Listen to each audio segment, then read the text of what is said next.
Дорогие братья и сестры, с праздником песнопения от нашего хора.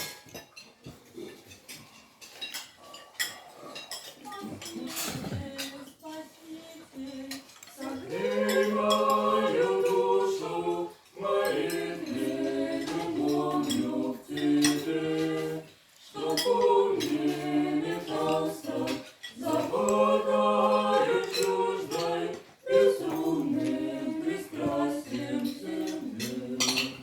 И чтобы молитва тебе возлетела, как чистый святой фимиам, земной оболочки она бы не знала, свободно неслась к небесам. Спаситель, Спаситель, ведь нет тебя краше, не слаще тебя никого.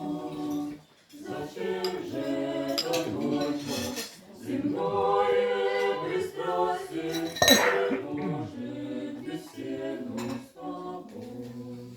То скорби и невзгоды мне душу смущают, молитву унынием кормят, то счастье и радость мне не знаю, молитве пустой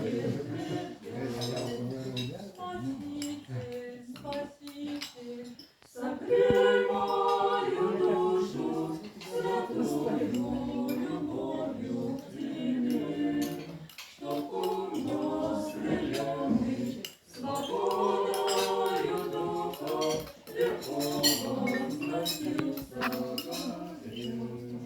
Спаситель, Спаситель, согрей мою душу молитве, любовью к тебе, чтоб он не метался за